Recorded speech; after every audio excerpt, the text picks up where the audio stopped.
Pagi hari ini kembali Allah perkenankan kita untuk bersama-sama hadir di masjid yang penuh barokah, menjalankan apa yang menjadi kitab Allah Subhanahu wa Ta'ala untuk kita.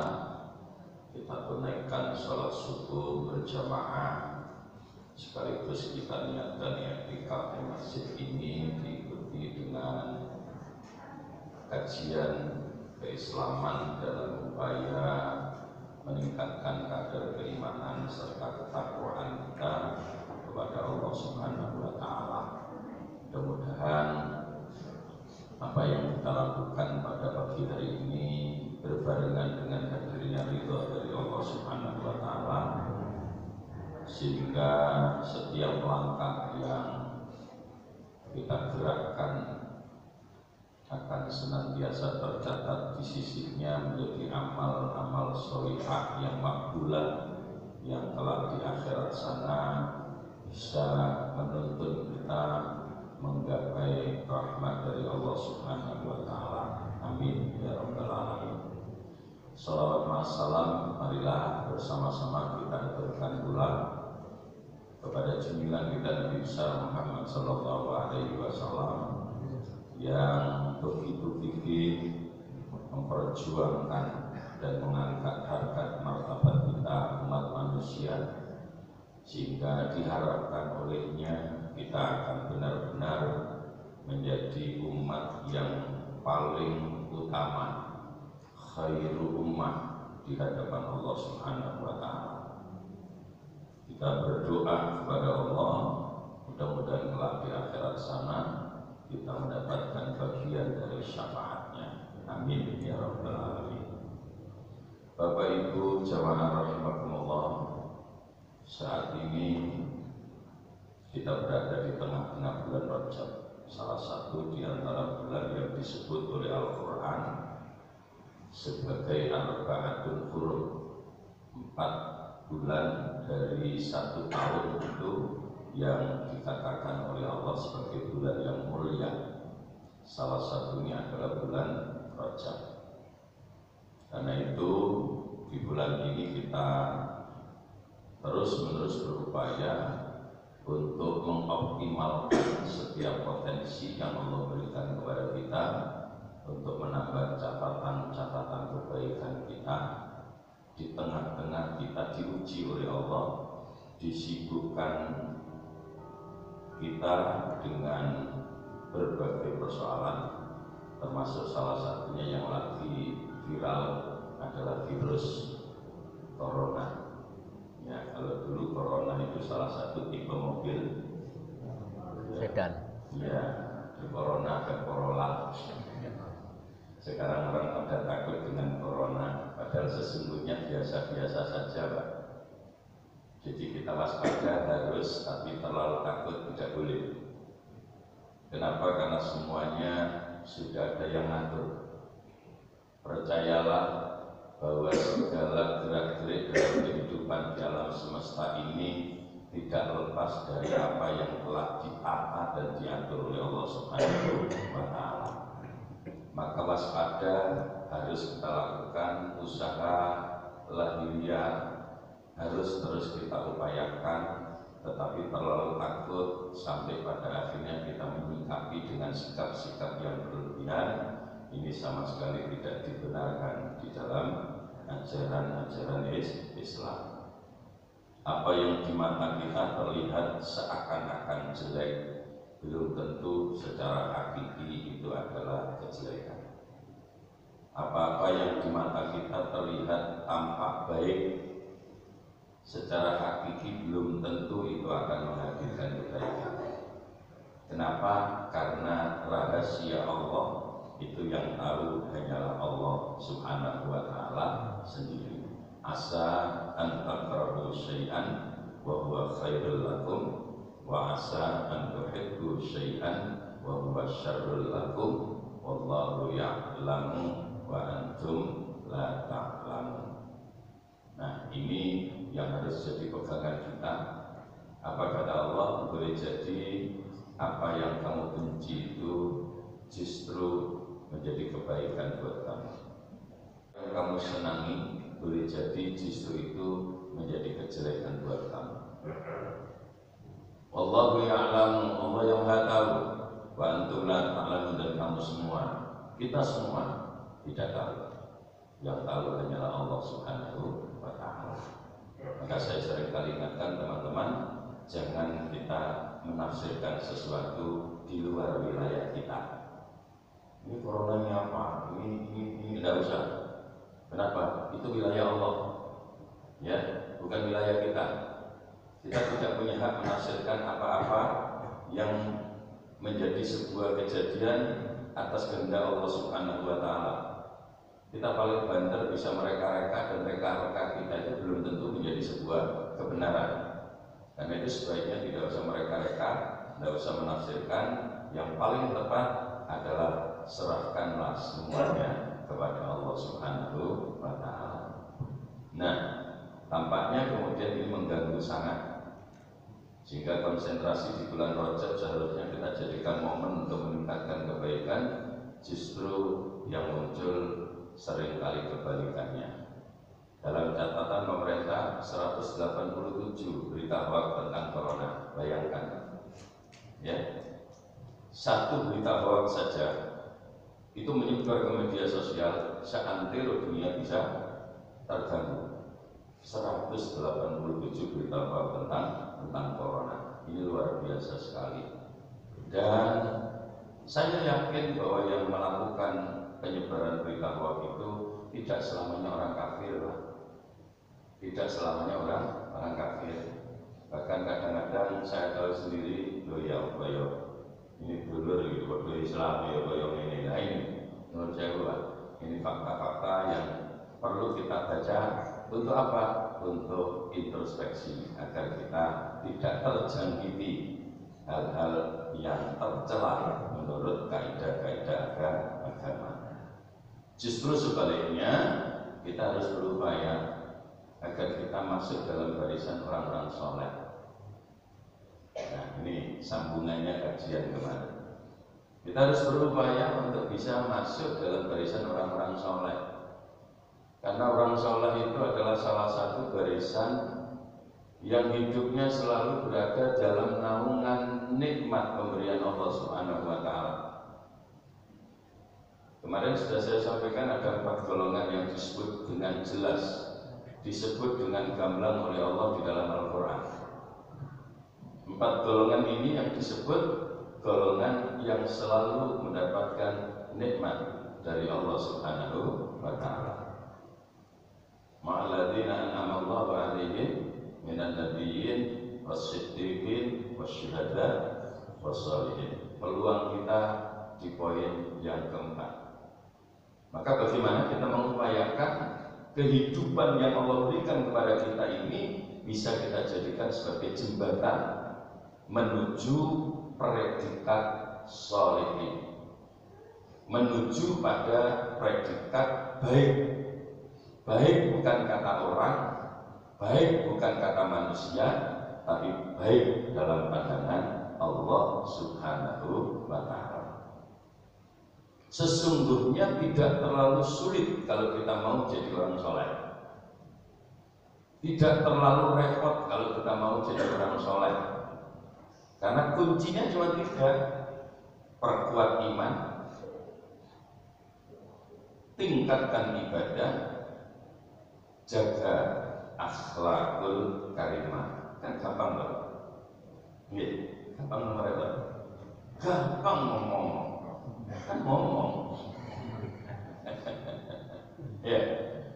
Jadi tingkatkan selalu keimanan kita, ya, maksimalkan ibadah kita, jaga akhlak kita untuk tetap berada dalam koridor akhlakul karimah. Maka jadilah kita menjadi orang yang saleh.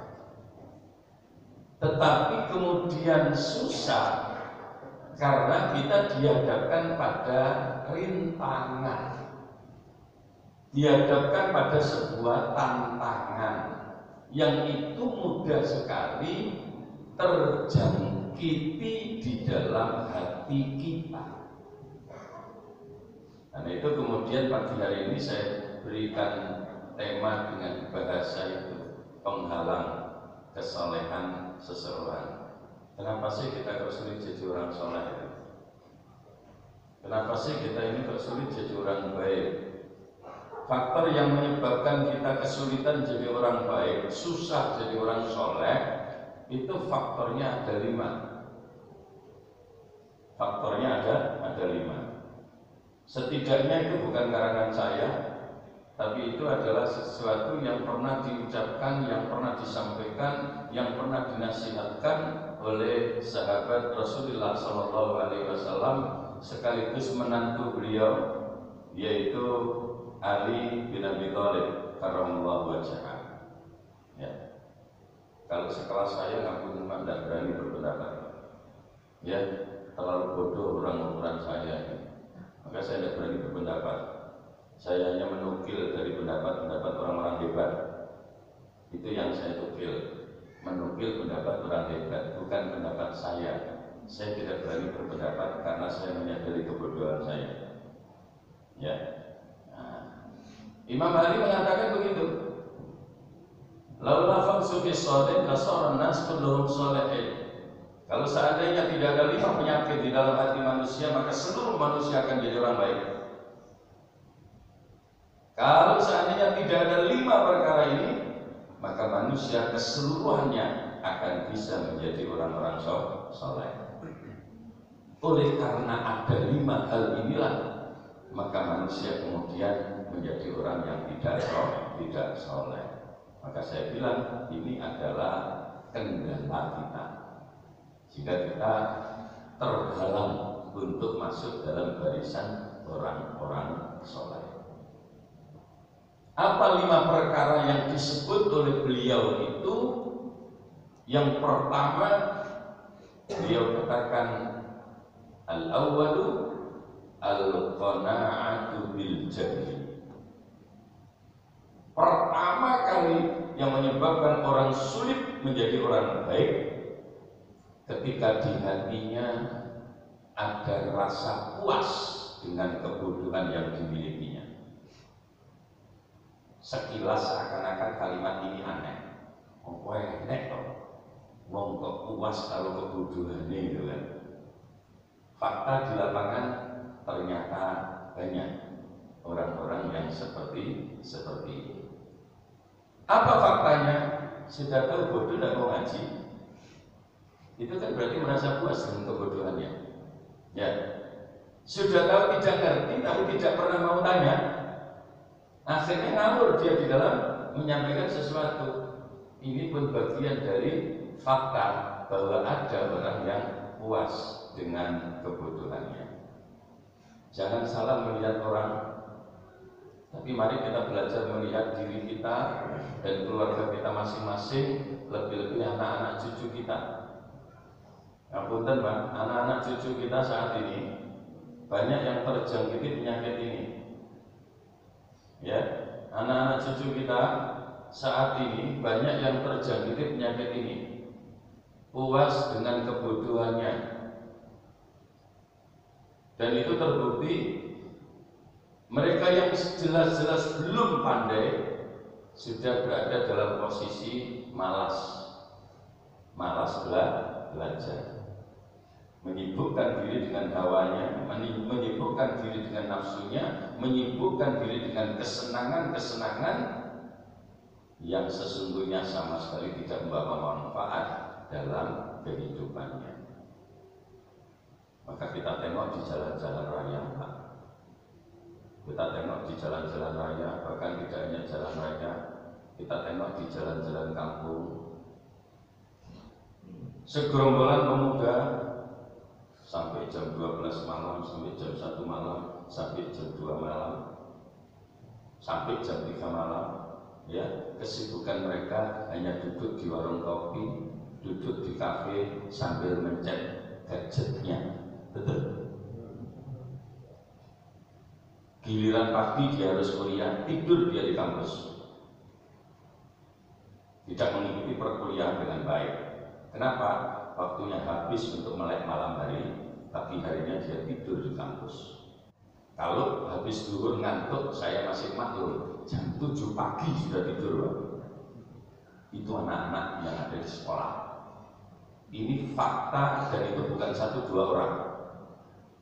Boleh saya katakan mayoritas generasi muda saat ini kondisinya seperti itu.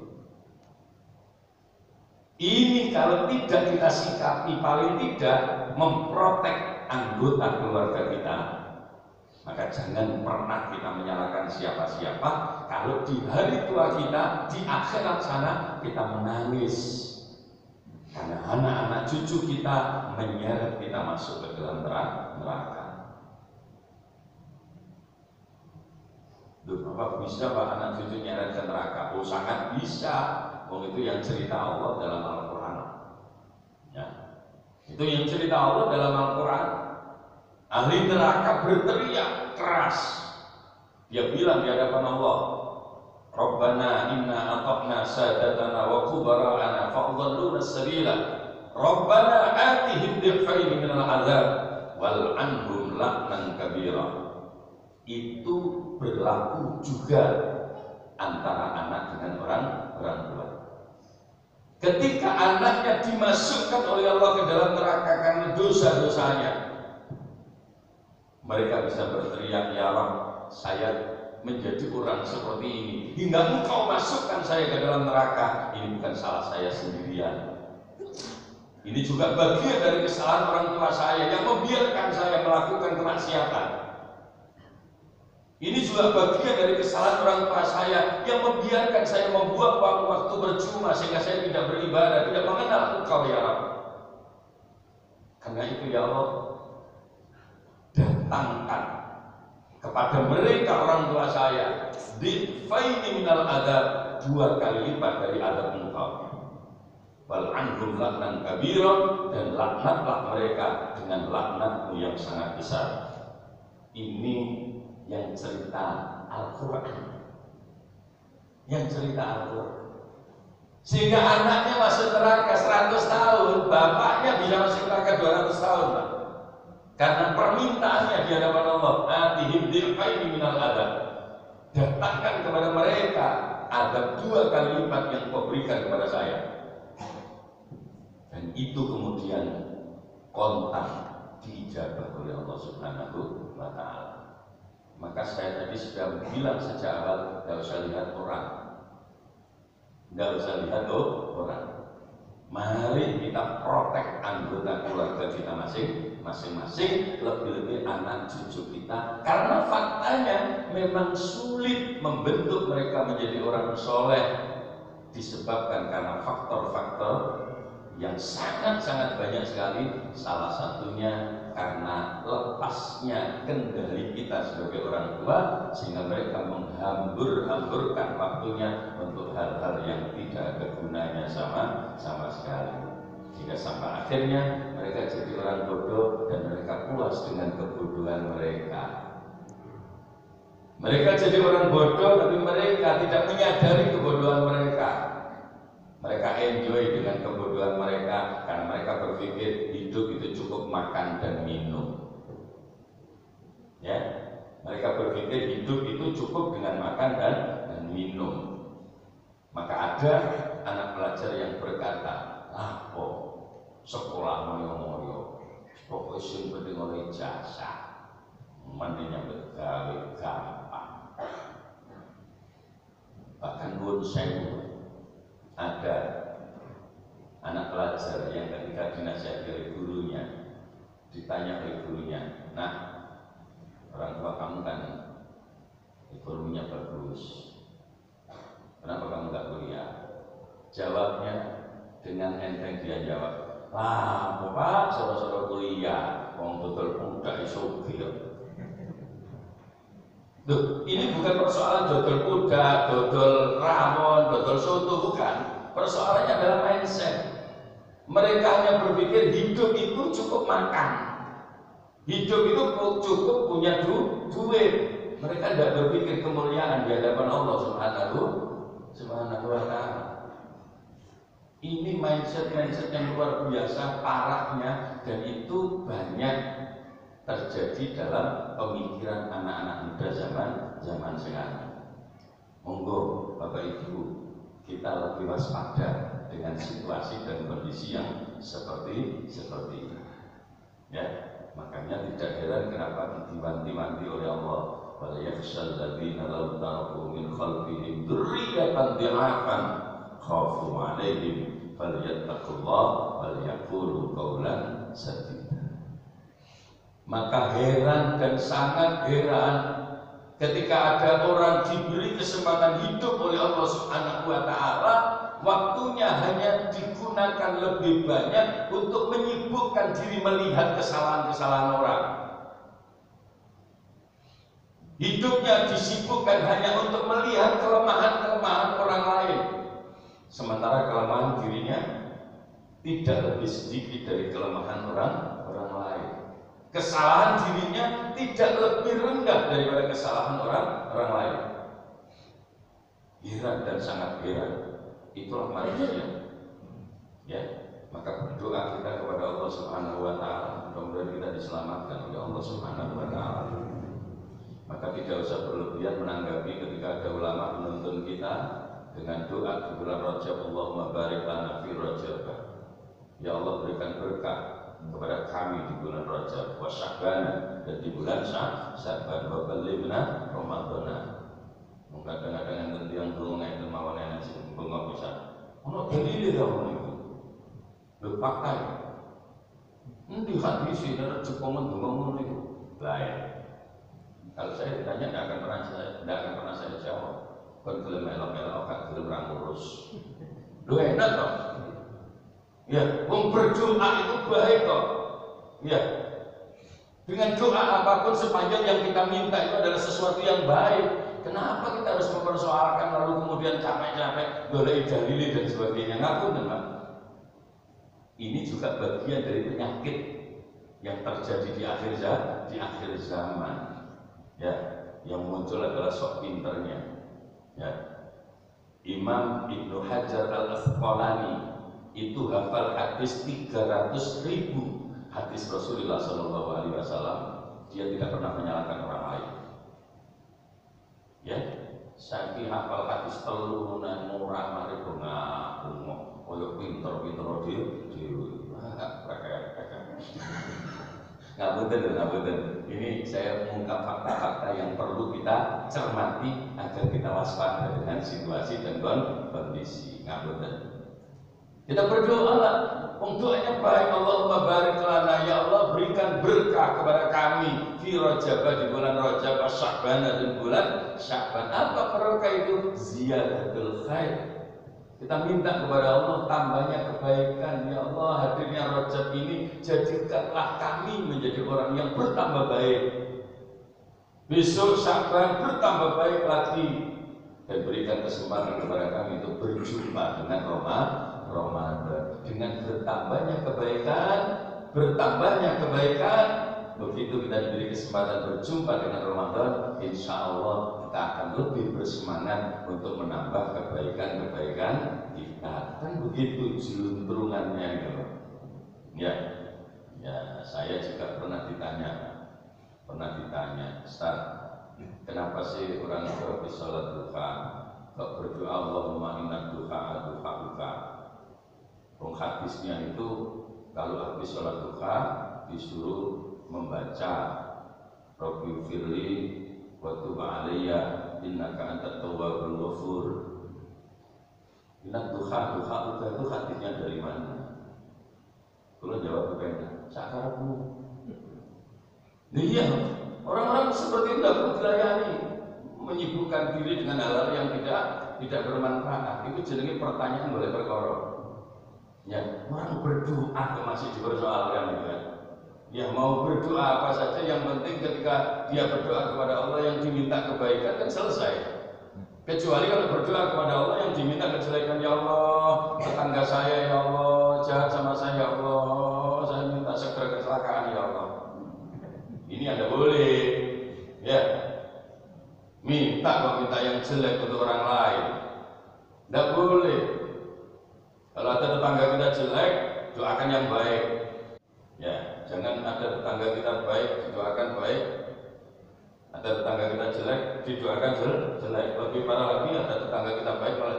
jelek. Ya Allah, tonggoku ya Allah. Nyambut gini kebanteran ya Allah. Pulau kalah terus ya Allah. Sampai jendretaken ya Allah. Lain. Loh, ngapunten lho, ketokane guyon tapi ora lho wong donga model ngono iku sumpah no. Nggih akeh. Tak wemen lagi. Ono donga ini yang tidak boleh. Sepanjang kita berdoa dengan doa yang baik, tidak ada masalah dalam pandangan agama. Ya, ini bahwa kemudian ada tuntunan baca Rabbil Firli wa tub alayya innaka antat tawwabul ghafur, lakukan. Maka saya kemudian kasih jalan tengah ke jamaah, yo wis karo-karo amal, kan beres. Gitu aja kok repot. Ya, tidak ada yang susah. Jadi yang pertama itu. Jadi al-qanaatu bil jahli, puas dengan kebodohan. Ini harus kita hindari dalam diri kita. Maka kita bersyukur betul kepada Allah, panjenengan kita semua yang usianya sudah sore lah ya. Usia kita ini kan sudah sore kan. Ya. Kalau saya bilang usia saya itu sudah selesai asar, ya. Sudah bisa asar. Dulu saya kira harus Maria asar di luar Madrid, ya. Lalu wis dulu kita ya berarti jam 5. Lah, kita bersyukur lah. Kenapa? Di usia seperti ini kita masih bersemangat, walaupun dengan ilmu yang satu kalimat, dua kalimat, ya, satu huruf, dua huruf, tapi yang penting bisa bermanfaat dan membawa kita menjadi lebih baik dari hari-hari sebelumnya. Yang kedua kata beliau, wal hirsu bid dunya. Ya. Orang tidak akan bisa sukses menjadi orang soleh ketika dia serakah dalam urusan dunia. Ya, serakah dalam urusan dunia. Terus ngomong urusan dunia, masya Allah, sekarang lerengnya. Ya, punya ini kepingin ini, punya ini kepingin dan terusnya. Jadi ini kepingin itu, jadi itu kepingin itunya lagi dan seterusnya. Kapan selesainya? Maka tidak heran kalau kita disindir oleh Al-Quran. Alhaakumut takatsur hatta zurtumul maqabir. Ngono mereka nyungsek ning makan leren model ngono. Lho iki bahasa Quran lho, Pak. Saking tak jawabno ngono ae, Pak. Cuma jawane rada kasar ya. Tak jenenge yo gak kasar, urut kupinge wae. Ya. Jadi seperti itu. Al-Quran sampai menyindir seperti itu karena apa? Ya karena faktanya banyak manusia yang terpesona oleh urusan-urusan dunia. Padahal dunia itu apa sih? Wa mal hayatud dunya illa mata'ul ghurur. Bujukan. Kehidupan dunia itu sinetron. Ya, kehidupan dunia itu sinetron. Semuanya tipuan. Tidak ada yang beneran. Tidak ada yang beneran. Ada anak yang berperan, ada bintang film yang berperan menjadi anak, ada bintang film yang berperan menjadi bapak. Apakah itu bapaknya benar? Enggak, itu hanya permainan. Begitu sinetronnya bubar, balik, sapa konco, itu anak. Ya, balik itu bapak, sapa konco. Kenapa? Dia memang permainan, mata ulur tipuan aja, maka kita jangan tertipu oleh kehidupan dunia ini. Manfaatkan dunia untuk kebaikan. Carilah dunia sesuai dengan kebutuhan. Jangan mencari dunia sesuai dengan keinginan, tidak akan pernah berhenti. Carilah dunia sesuai kebutuhan. Kebutuhan kita apa? Saya ingin zakat, kan begitu. Saya ingin bisa haji, saya ingin bisa sholat yang khusyuk. Gimana? Masjid yang ono, saya ingin. Kalau jamaah di masjid, kalau jamaah yang ngomong itu tetap siji loh, Pak. Itu tak aku, gak ngaku ngomong. Masih tak jamaah itu tetap bodoh-bodoh 70 nih. Bodoh-bodoh itu likur ya. Ini tetap siji jamaah yang ngomong kali jamaah yang masjid. Ya, dari sisi ketenangan aja sudah beda. Kita jamaah di rumah, suami jadi imam, istri jadi makmum, anak-anak itu jadi makmum, alhamdulillah. Tapi giliran mulai salat Allahu Akbar, ning mburi ana piring nelgo, pecah sudah konsentrasinya, betul ya? Iya. Tapi kalau di masjid kan kalau piring nelgo di masjid, ya, kan kalau kucing mancal di masjid, kan begitu. Paling tidak ketenangannya bisa kita dapatkan lebih daripada ketenangan yang kita dapatkan saat kita sholat di rumah, ya begitu. Nah kita butuh ini, nah supaya masjid itu nyaman, ya gimana caranya? Ya seperti di Al-Islah ini, wah dari asing, anteng gitu kan? Ya zikir itu tak kesungguhan, kan itu kan? Wah akhirnya khusyuk, seneng masjid komplit sama rumah. Kadang-kadang oleh kadang alhamdulillah ya kalau diniati iktikaf itu Pak, walaupun sampai tertidur masih tetap terhitung iktikaf Pak. Ya tertidur itu beda dengan tidur kan. Iya memang awalnya kita niat iktikaf sambil zikir, lalu kemudian sampai tertidur dalam posisi kita duduk di masjid masih dapat nilai pahala iktikaf. Ya, masih dapat nilai pahala iktikaf. Iktikaf itu artinya meneng neng masjid. Ya, meneng neng masjid. Ditambah zikir tambah akeh. Ya, makanya pernah itu kan ada satu keterangan ada setan yang berlarian keluar dari masjid. Gara-gara apa? Gara-gara di Masjidil Haram itu ada Umar bin Khattab tidur. Lalu salah satu dipegang oleh Rasulullah. Ada apa berlarian? Ya, yang ngapain saya di dalam masjid? Oh, enggak ada yang saya goda itu. Biasanya saya menggoda orang sholat, saya menggoda orang zikir. Itu orang tidur. Masa orang tidur saya goda? Ya, ya. Artinya apa? Sepanjang di awal kita niatnya di situ. Alhamdulillah. Karena itu dalam urusan dunia sekali lagi saya katakan kita sikapi dunia itu sewajarnya saja, jangan berlebihan. Kita harus sadari bahwa dunia itu ya seperti yang disebut oleh Al-Quran, mata'ul.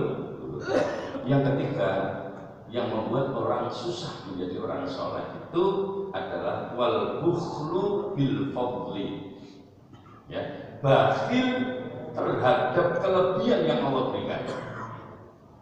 Ya, duwe ilmu gak gelem ngamalne itu termasuk bakhil. Bisa ngaji di jawil kancane aku ono kok berlaku aja. Kan begitu. Nah, jadi artinya apa? Ketika kita punya ilmu itu adalah kelebihan yang Allah berikan kepada kita dalam bentuk ilmu, maka jangan bakhil dengan ilmu yang kita miliki. Saat Allah berikan kelebihan kepada kita adalah urusan harta, jangan bakhil dengan harta yang ada pada diri kita. Kenapa? Bakhil itu akan membuat kita jauh dari barisan orang-orang yang soleh.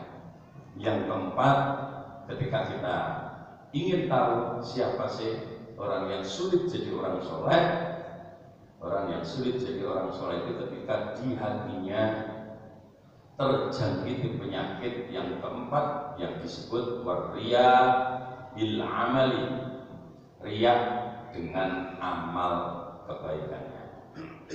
Jadi nek wis nglakoni apik niku wis dia pamer-pamer kan. Makanya kapan hari saya bilang kan hati-hati Pak dengan WA. Hati-hati dengan WA. Engko nglakoni apik di foto ya foto maru dikiri nang di grup bro. Nuwun sewu Pak, saya tidak mengatakan tidak boleh. Tetapi itu rawan kehilangan keikhlasan. Ya. Itu rawan munculnya sifat riya. Ya. Jadi kalau kita melakukan kebaikan sebisa mungkin tutupi dia. Ya. Jangan dibalik. Melakukannya elek, delit-delit juga konangan wong. Nang gitu Gusti Allah gak ero kan. Waktu ngelakuin api dipamer-pamer. Tutupi dia sebisa mungkin tidak diketahui orang. Sebisa mungkin tidak diketahui orang. Supaya apa? Supaya peluang munculnya riya itu bisa kita tekan. Tapi kalau kita melakukan perbuatan dosa, maka kita perlu untuk apa? Untuk malu. Maka kita tidak berani melakukan dosa karena takut diketahui orang. Awalnya takut diketahui orang.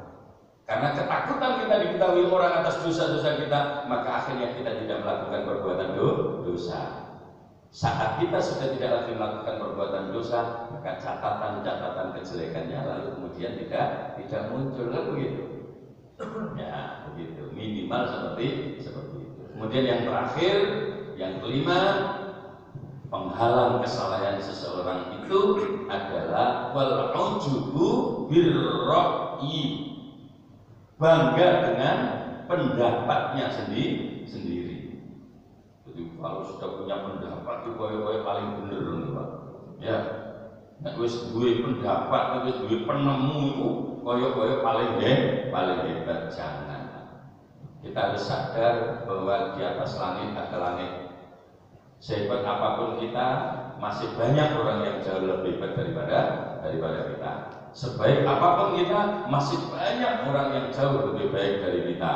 Ketika kita menyadari itu, maka kita akan terus bisa memompa kebaikan kita agar kita masuk dalam barisan orang-orang yang baik di hadapan Allah Subhanahu wa Ta'ala. Amin ya rabbal alamin. Inilah barangkali Bapak Ibu jamaah rahimakumullah apa yang bisa saya sampaikan di kesempatan pagi yang berbahagia ini. Mudah-mudahan ada guna dan manfaatnya. Dan sebelum saya tutup, barangkali ada yang mau disampaikan, monggo. Ibu-ibu, barangkali ada yang mau disampaikan, monggo. Aman, alhamdulillah. Ono to. Monggo. Ya punten gitu. Alhamdulillah. Tadi sudah cukup jelas penjelasannya. Cuman yang membuat risau ini kan kadang-kadang bagaimana kemudian karena keterbatasan ilmu kita menjadikan kemudian kita agak sulit membedakan mana yang mesti kita ikuti tidak. Tadi kan Ustaz nyinggung, wis saja saya tidak berani mencukil pendapat orang lain sendiri kecuali menyukil pendapat. Nah, benar. Tetapi apakah kemudian itu juga tidak boleh? Katakanlah misalnya satu contoh kemarin ya banyak yang saya dengar di berbagai ceramah, virus corona ini ditanggapi sebagai tentara Allah. Ya. Lalu kemudian tiba-tiba jadi olok-olokan. Loh, karo tentara Allah kok wedi. Nah, ini kan satu sisi mungkin benar dia pendapat tentara Allah diturunkan karena memang terbukti memang kebanyakan umat Islam tidak terkena. Ya. Tapi ketika kemudian kita memproteksi diri, tadi katakan bahwa sikap kita tidak boleh menganggap enteng, tetap memproteksi diri ketika berada di kerumunan, ketika berada di kita pakai masker, jadi olok-olok loh kok takut sama tentara Allah. Nah, ini kadang-kadang membuat umat juga bingung. Nah, kira-kira gimana ini Ustaz? Ya, terima kasih. Makanya sejak awal saya tadi katakan kita harus lebih hati-hati untuk menyampaikan sesuatu, apalagi kita adalah public figure. Karena itu bisa jadi blunder, ya kan? Bisa jadi blunder. Dan awal tadi sudah saya katakan, jangan pernah menafsirkan sesuatu yang kita tidak tahu.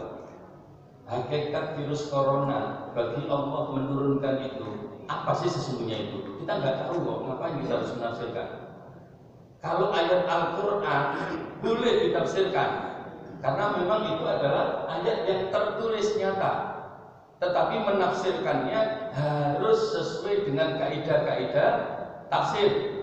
Maka kita harus punya kapasitas yang memadai untuk menafsiri Al-Quran. Tidak sembarang orang boleh menafsirkan Al-Quran. Nah, virus corona itu sesuatu yang tidak jelas nilai hakikinya.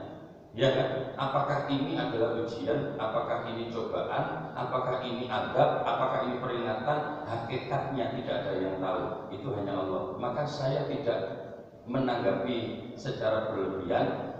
bahwa kemudian ada orang yang memperolok-olok ketika ada yang mengatakan virus corona itu tentara Allah, ya tidak salah yang molok-molok sih. Saya bilang tidak salah yang molok-molok. Kenapa? Yang Presiden Iran, wakil Presiden Iran saja kena corona. Kalau itu adalah tentara corona untuk menyerang orang kafir, menjadi lucu kalau kemudian yang terkena adalah orang Islam. Makanya tadi saya katakan, saya tidak berani berpendapat. Kenapa? Hakikat apa yang terjadi ini yang tahu adalah Allah Subhanahu wa Ta'ala. Maka jangan menafsirkan. Tapi saya juga tidak menyalahkan orang yang menafsirkan, itu urusan mereka, ya kan? Urusan mereka, pertanggungjawabannya di hadapan Allah sendiri. Tapi memang harus hati-hati.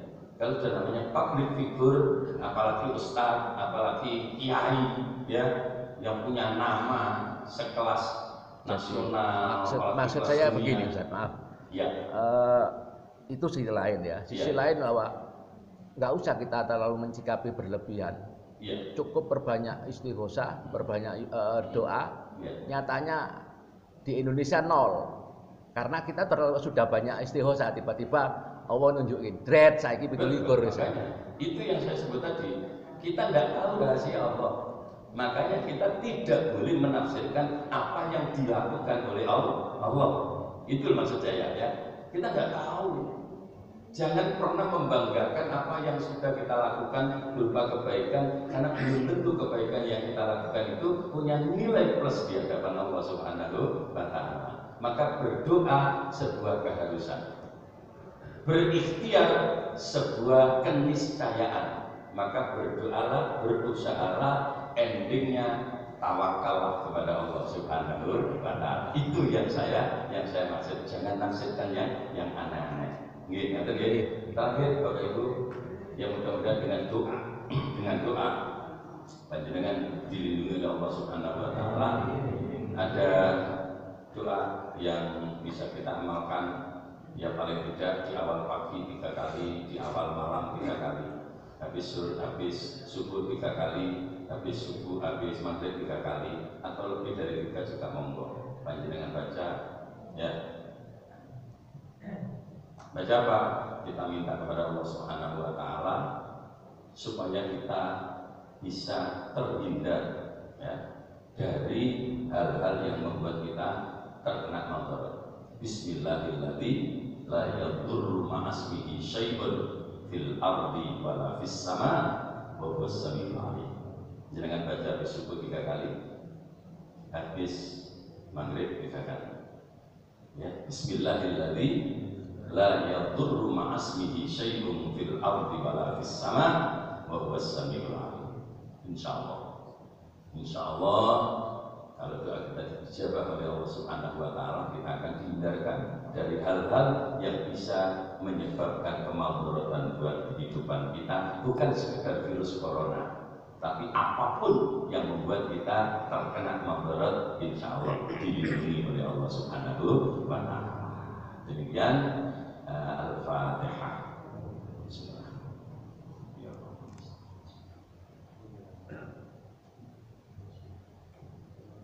Bismillahirrahmanirrahim. Allahumma shalli ala sayyidina Muhammad wa ala alihi wa sallam. Ya Rabbana Muhammadin barik lana fi sallallahu alaihi wasallam. Salatu inna billahi min ahwali wal afat. Qadilana bi ajmil hadith wa bil bisiyat al-fa'il wa darajat al-salawat min jami'il khairat al-hayat wa ba'da Allahumma rabbana wa as-salatu wa Allahumma ja'alna mu'ayyatan hadhihi jama'iyyatan marhumah jami'atan radiyah. Allahumma ja'alna mu'ayyatan ala dhurriyyatan ala al-'alwa wa khair wa la taj'alna min ahli al-shirk wa al-a'mal al-zawjina wa dhurriyyatina wada'in waj'alna lil-muttaqina imama rabbil alamin was-salati wa dhurriyyati rabbana taqabbal rabbana ighfir li wa li walidayya wa lil mu'minina yawma yaqumul hisab rabbana atina fid dunya hasanah wa fil akhirati hasanah wa qina adzaban nar wa adkhilna al-jannata wa azza wa jalla alamin. Wa sallallahu ala sayyidina Muhammad wa alihi wa sahbihi wa sallam. Subhanallahi wa bihamdihi. Assalamu alaikum warahmatullahi wabarakatuh. Subhanallah.